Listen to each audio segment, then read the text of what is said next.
Hey everybody, welcome back to Nerds on the Run. I'm here with my co-founder, Ari. I, of course, am Andy. You know me from some of the comic content we've been doing, but I thought today we'd roll out a little bit of a, we don't have a name for it yet, but kind of a cinema movie reaction slash musing on some of the stuff that we're into. Unfortunately, we weren't able to see it together, but we did both see Once Upon a Time in Hollywood, and we would like to kind of go through some of that stuff. We're both big Tarantino fans. Correct. And yeah, we just want to kind of lay it out, some of the stuff that we have liked with his work and some of the particular highs and lows with this picture. So, with that said, just some of your takes, hot takes on the picture, what you thought about it. Yeah, thanks for the great introduction. I haven't had a chance to jump in on your earlier shows, but I just wanted to say what a great and wonderful job you've been doing in the past few episodes, kind of flying solo, if you will. Trying my best, yeah. Yeah, and especially I really enjoyed the Rick and Morty trades, the coverage. Thanks.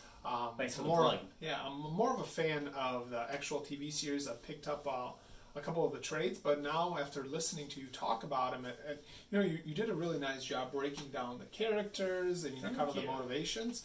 So it's the next step for me is to kind of open it up and kind of do a little bit of reading myself. And I'm really excited that we get to talk about Tarantino because he is one of my favorite directors, and I was really excited, especially after a couple of years ago when The Hateful Eight came out. Yeah, and it was very different than his previous two other movies.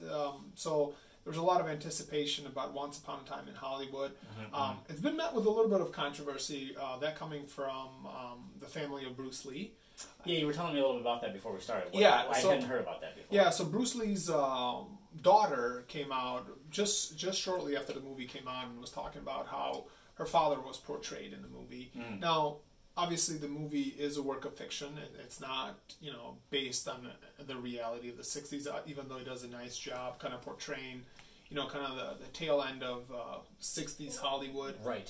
And so if you've seen the movie, I think you know the part we're talking about. Obviously, we live in an era where we have to be very careful of representation and all kind of things. Right. And even though I love his work, I think, not without taking sides or anything, it is not the Bruce Lee, that I kind of grew up watching. It was more like, it seemed like a kind of a fake behind the scenes, like almost like a TMZ sort of caricature of him or something, I'm sure, I had not heard that he was ever cocky or full of himself, but that was very much the character that was on the screen. Yeah, so in the scene, and before we get really into that, I just kind of wanted to just kind of like a sidebar conversation, because I know it put off a lot of people when it came out, and I saw the movie after this whole thing broke down, and it did take a little bit out of the movie for me.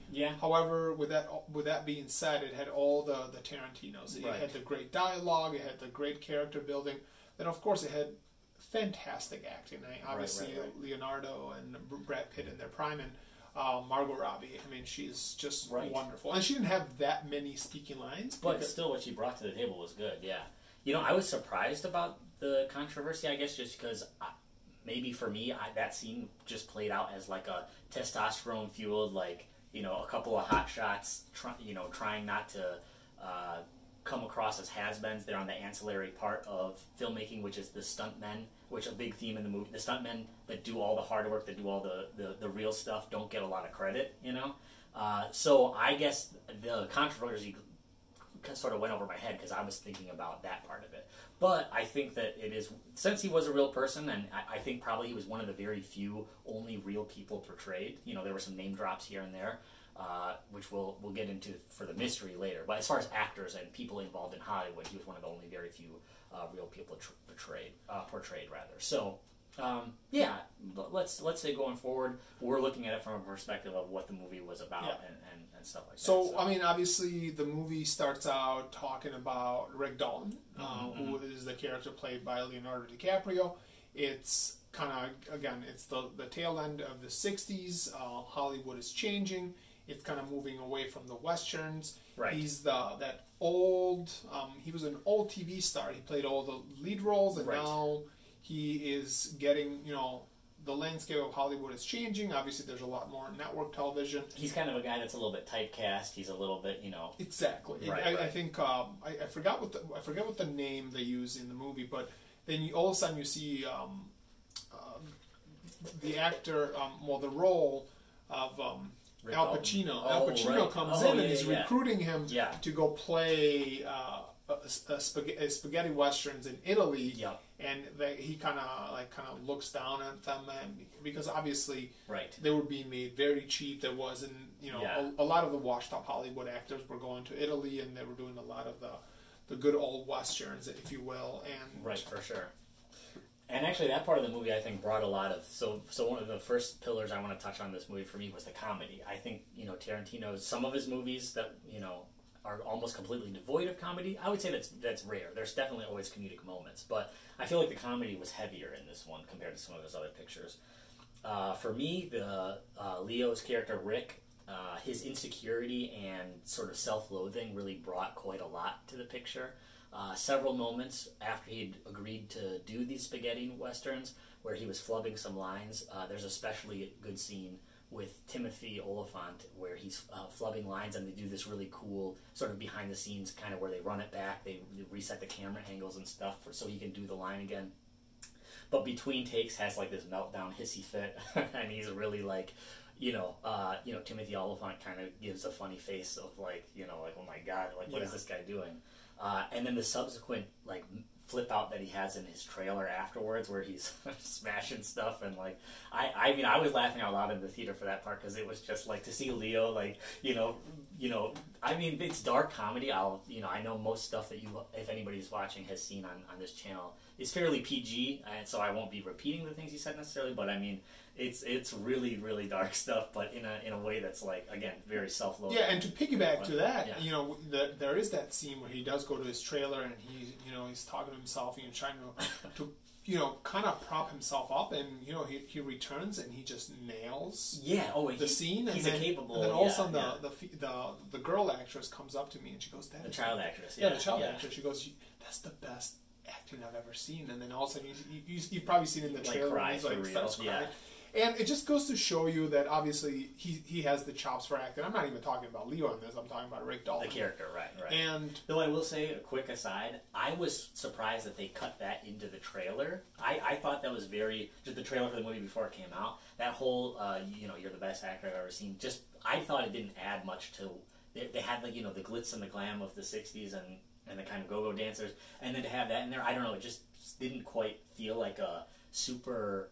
The trailer was mostly good, but that part of it, I'm glad where it fell into the movie, but I thought it was a weird choice for that to be in the trailer. So, yeah, overall, I mean, I really enjoyed the movie. I really enjoyed how both actors played off of each other. Right.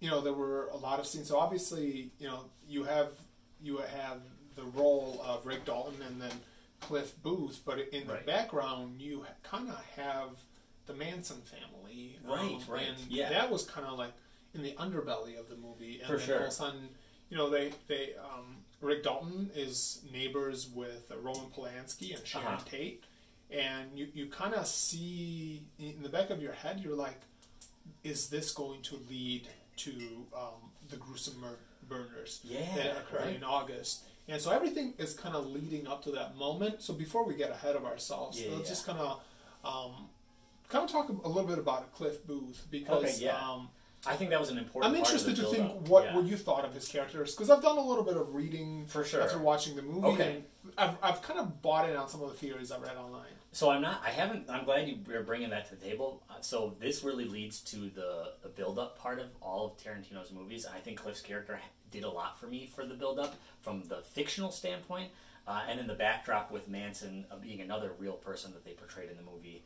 I really like that the intrigue that Cliff's character brings to, there's several allusions to him having a dark past, and I think the only actual flashback besides the back and forth with Bruce Lee that we discussed was this where he's accused of murdering his wife, was on the boat with her. I mean, he has the spear. Yeah, they portray her. Yeah, they portray her. So we don't know what happens. It's kind of like leave it up implied. To the yeah, it's implied that he definitely smoked her, but it's definitely not spelled out either. Right. So it's like one of those things where everyone sort of knows him as the seedy person, and they don't ever spell it out, but that he's a very capable individual, that he's been through some things that would show him to be very capable. So I thought his character, and then sort of the tension with the commune and all the Manson sort of, murder backdrop, even though, again, it was never in the spotlight, really brought a lot to the movie.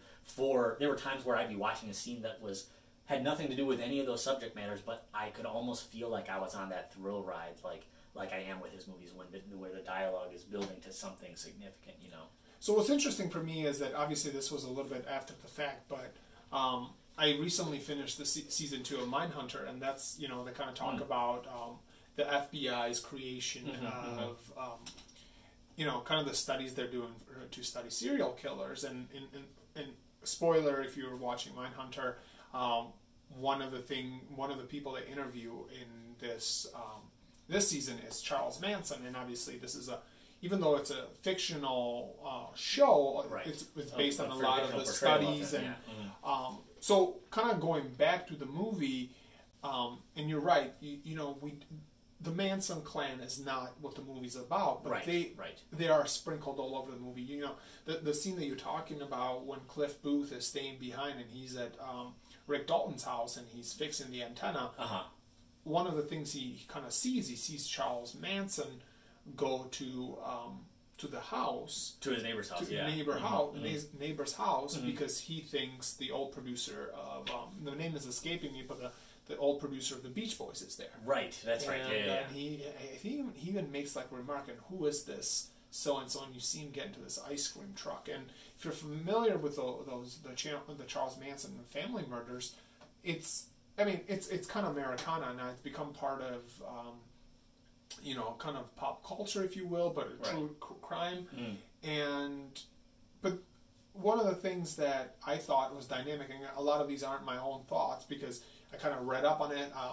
I was fascinated at an earlier age with Charles Manson and his crimes. One of the theories that I read is kind of the dynamic between Rick and Cliff, and almost where like Cliff is almost like a caretaker, but then you have the dynamic of Cliff with the dog, and you see how he is with the dog. And one of the theories is that he's more like a sociopath. He's like this tightly wound Swiss Army knife guy that can do like everything, and you see how like he's got his dog trained and his dog is perfect, and the way he portrays himself, he's physically fit, physically super fit, like capable as a martial artist, capable as a handyman, like a chauffeur. He does everything. He does everything, and then but the minute I'm kind of spoiler for the end of the movie. If you look at towards the end of the movie and what occurs, and kind of the whole thing with the dog and then the family. But before we get ahead of that, we started talking about Cliff's interaction with the commune, and I thought that was my favorite scene in the whole movie because it had everything. It kind of had the humor. It had some humor in it, but then just like it can, a quick left turn makes the whole thing. When Cliff reveals, again, we're presuming you all have seen this because we're not going to do a beat by beat summary, but when he reveals that the only reason he even agreed to help the girl from the commune get back there is because after she had told him where it was, he was passively interested in her. Clearly, he showed that he's generally a stand-up guy for whatever it's worth, but he didn't take advantage of her or anything. And I like that they didn't push that. Exactly. Especially that was kind of like the summer of love, and you have the hippies. But when he heard where she lived, and again, Tarantino could have just had it be a confrontation between two characters. I think the dialogue would have been strong enough that it could have worked, but he took her there, and then after being there, revealed that he knew who the producer who lived there was. He knew that it was his place. He knew that he was a curmudgeon and would never allow a bunch of hippies to be on the property and stuff like that. And, and of course, the pressure cooker starts building very quickly. It's a slow burn, a little bit too slow at sometimes, but I can appreciate that. That was one of the first, punctuations where a little bit of pressure let off the gasket a little bit there. So I enjoyed it very much. Like you said, the intensity that was building up, but it was also like I want to see this character interact with these people who have been brainwashed, and what are they going to say? And you see, as he's walking towards the house, you see everyone like coming out of their their specific locations, and they're watching. And then for him to go in, and you're expecting the person he's meeting, you expect this person to be dead. Yeah, there was a lot of that too. You're right. Like they could have easily just been squatting on his property, which they were, but I mean in a different way. They still subverted expectations in a cool way. Yeah, and the gentleman being played by Bruce Dern, he did a fabulous job. Like his whole interaction with Brad Pitt was very, it just cut.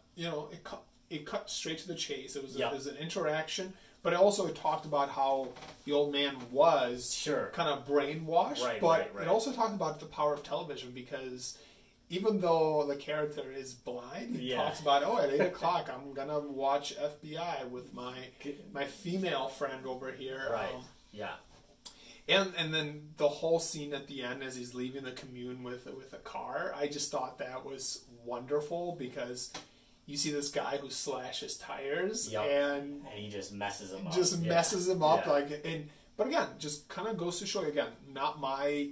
I wish I would have really done that much deep thinking about it. And look, I mean, the internet is full of crackpot theories, it's just something that, based on what you see with the characters, you can just kind of buy in or kind of have your own thinking. But you see someone who is that well equipped, like a Swiss Army Man type of guy, he found ways, and he's like, oh, really, you're going to slash my tires? Well, this is what I'm going to do to you. Right. I was really, when the girl tried to go up and warn Tex, the guy with the... I was really looking forward to see, maybe what kind of...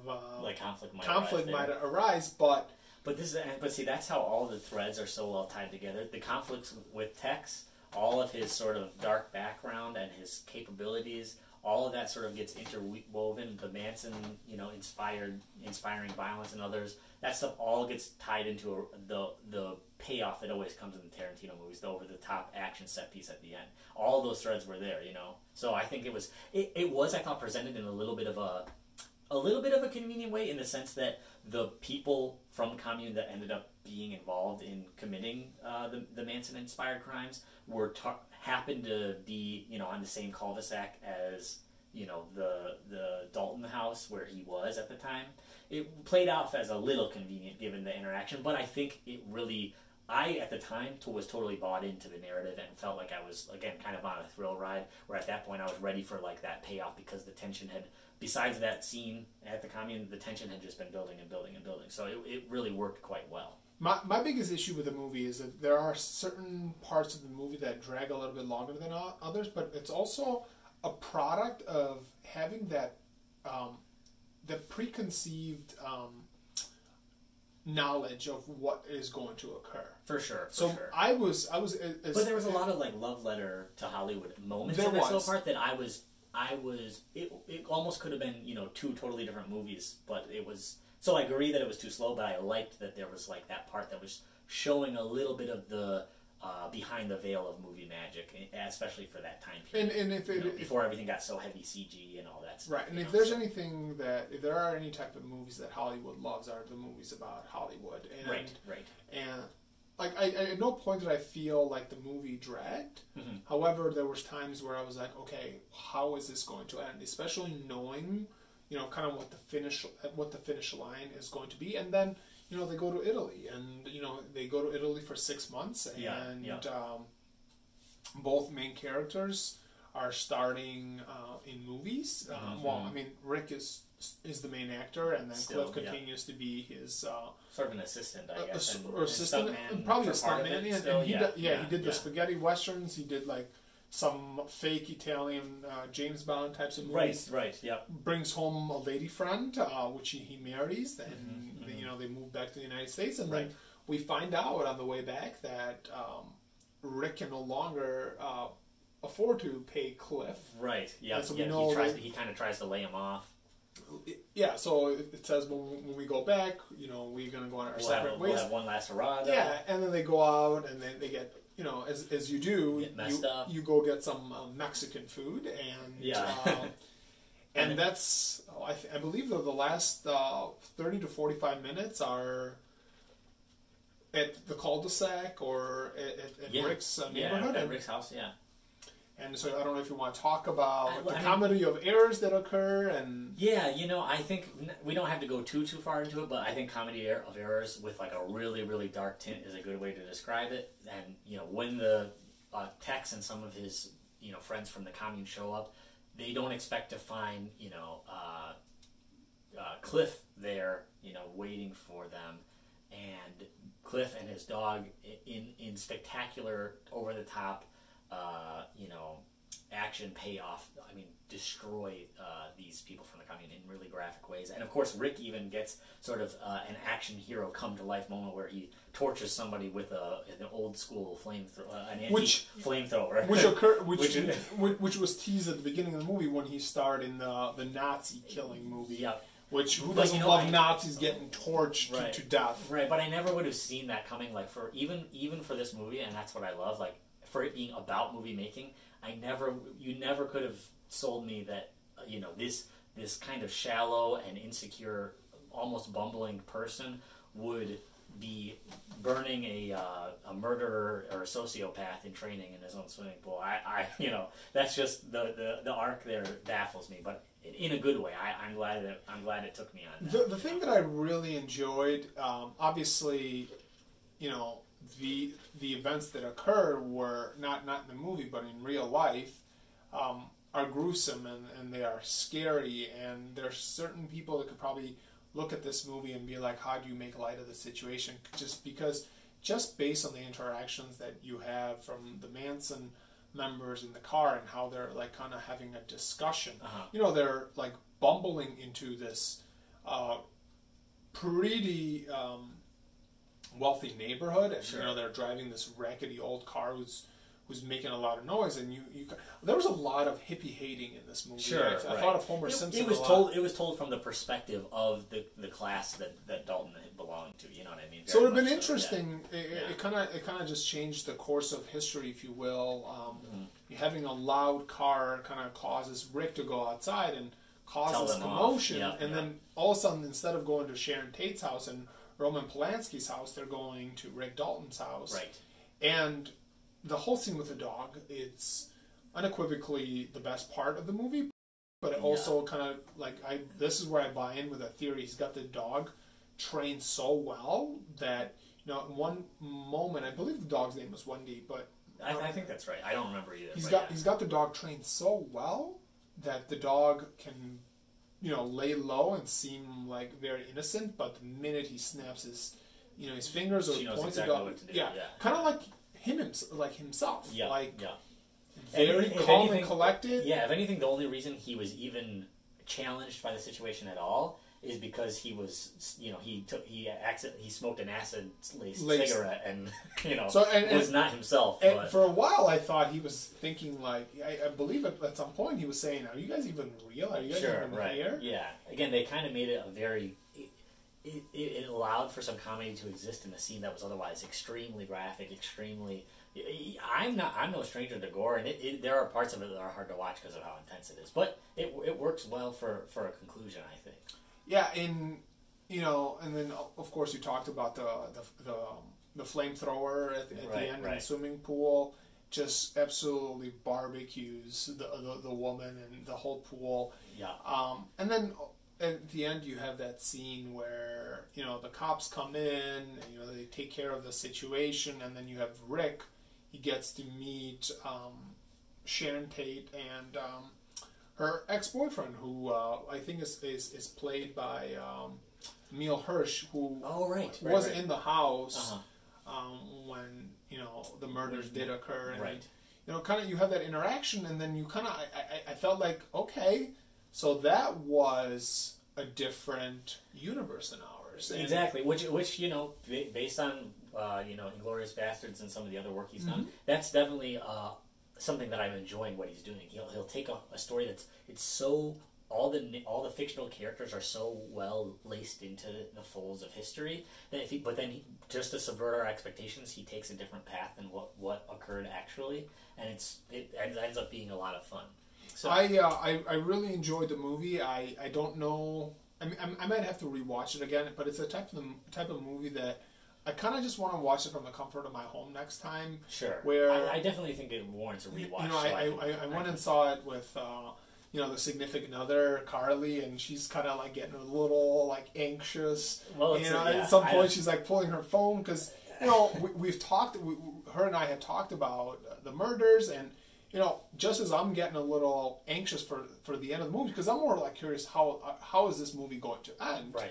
Because they're spending the majority of the time kind of talking about the two actors, and really they are the only two fictional characters in the story. Everybody else, like you have his name is escaping me, but the actor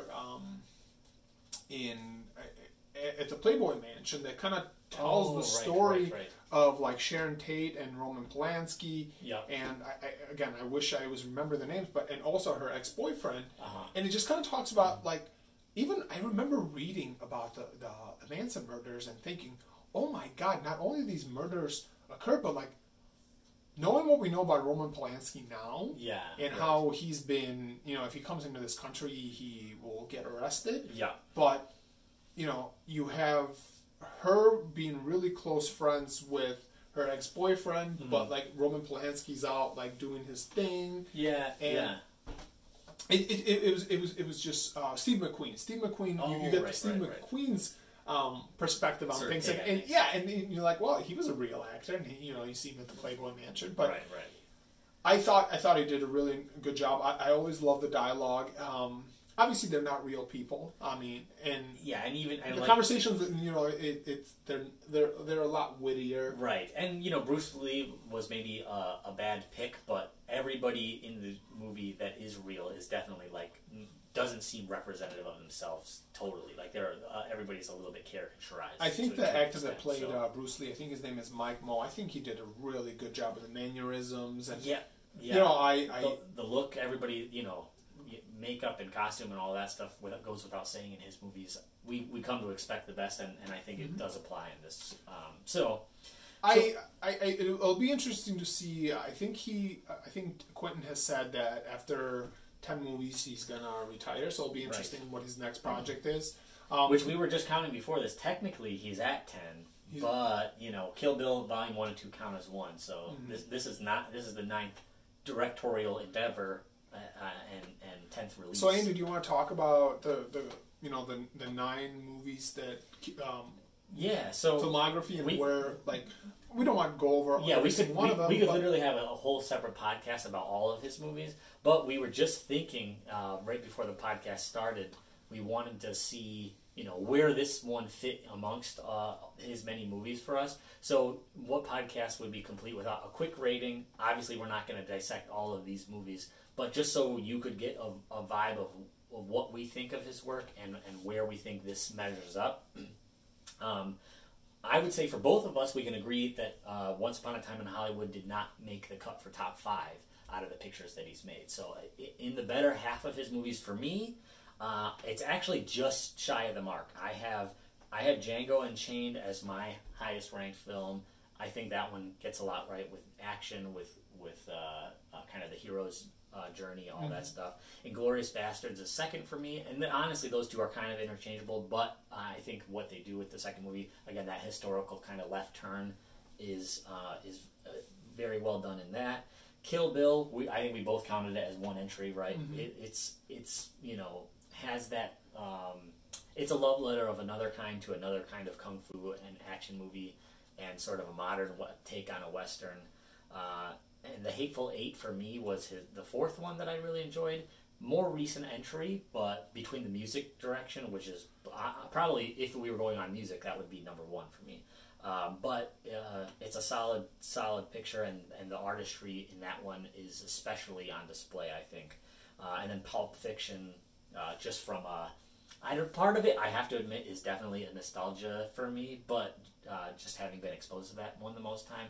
But also just the fact that it holds the kind of non-sequential storytelling trophy for me from a lot of movies.